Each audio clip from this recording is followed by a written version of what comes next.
Yo, what is going on YouTube? It is boy MayFlwr, and as always, I hope all you guys are having a great day. A bunch of you guys have commented on my last couple videos and you suggested that I try to make like lo-fi, trap or hip-hop. I don't know. It seems like making some like sad anime lo-fi beat is all the rage nowadays. And then I was just like, there's already like a billion videos on that. I don't want to like try to make the same thing other people do. But then a couple more of you guys left some other comments and you guys suggested to make lo-fi house, which I think sounds a little bit cooler and a little bit more in my lane. So I guess I'm gonna be giving that a try today, even though I don't really know what makes the genre what it is, but I'll give it a shot. So yeah, that's the plan for today. I'm gonna try to lay down some lo-fi house for you guys today, and yeah, let's just jump right into it. All right, here we go, boy. Let's freaking do this. All right, so we are making house music, which obviously is usually in the 120s, but lo-fi, we'll take it down a little bit. We'll make it a little bit slower, say like 115.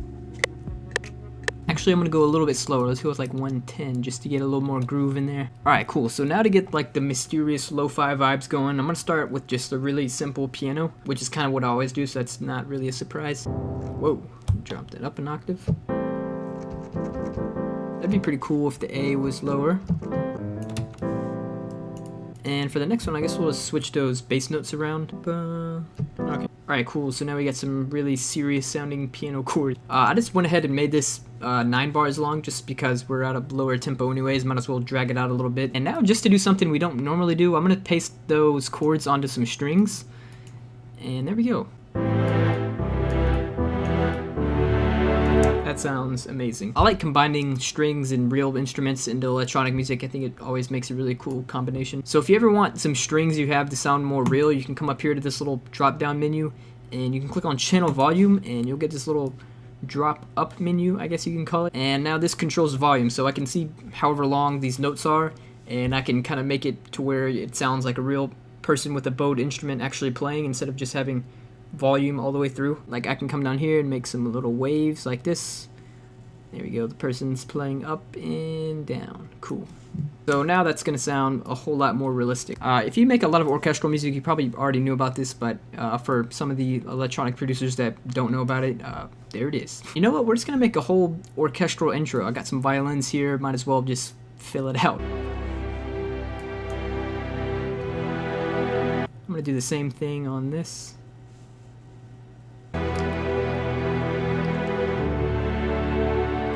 Alright, I'm getting caught up in making an orchestral track now, but I promise we'll get to the house stuff. Getting a little off track. I guess we can try to like sample something like on top of these strings. We will open up a Slice X. Alright, cool. So I just imported this entire acapella and kind of cut off some parts so it made it a little shorter. This is sounding a little bright right now, so if you go up here to this little fine pitch knob, you can pitch it up or down to fit with whatever vibe you're trying to go for. So we're just gonna bring it all the way down, 1200 cents, as you can see up here in this corner. I don't know why I'm pointing with my finger, you can't see that.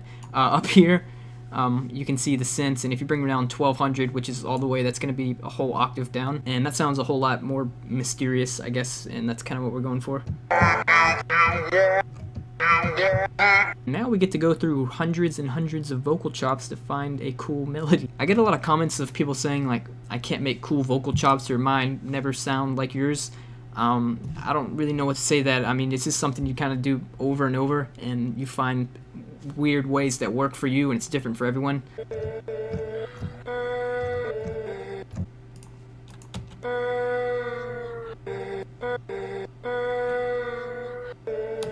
Now to see if that fits with the strings we had. Alright, cool. There we go, I think that fits pretty well. So obviously this is feeling a little bit out of place here because it really has nothing to do with these strings we have going on. So if you're ever in like a situation where you just want to like kind of have like a sneak preview of it before you introduce it fully, one thing you can do is just annihilate the sound with like reverb and kind of make like a pad out of it, I guess. And that'll just make like a nice ambience or backing track behind the sounds you already got going on.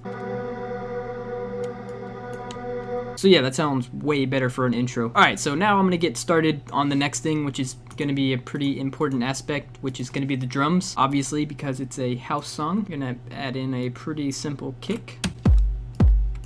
I tried to find like a really old school sounding kick because that's kind of the sound we're going for. Throw a little hat loop in there, and some claps as well. And I'm gonna move these over for now. I'm gonna add some pads in there too. Introduce the piano again. Got a little sidechain on it now too.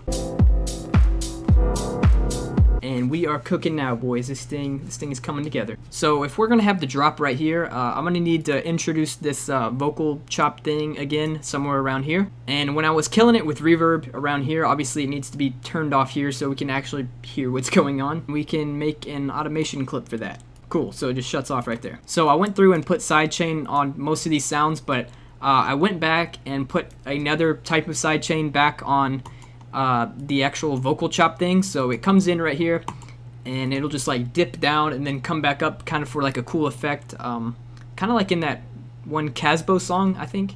If that's not a Casbo song, I'm gonna look stupid, but oh well. I don't know, it's just kind of a cool effect to kind of introduce something.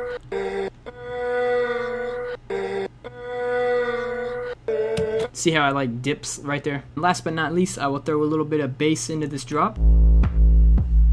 Alright, and I think we are done here. I went through and kind of arranged it a little differently. It came out a little darker than I expected, but I mean, I guess it still gets the job done. I guess the only thing to do now is find some like weird cartoon or anime visuals to put over this. But yeah, I hope you guys enjoyed watching me make this extremely strange song. Maybe you learned something, maybe you didn't, I have no idea. So yeah, that about does it. So I guess I will stop talking and play the track for you guys in 3, 2,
and I think that's it. So cue the outro.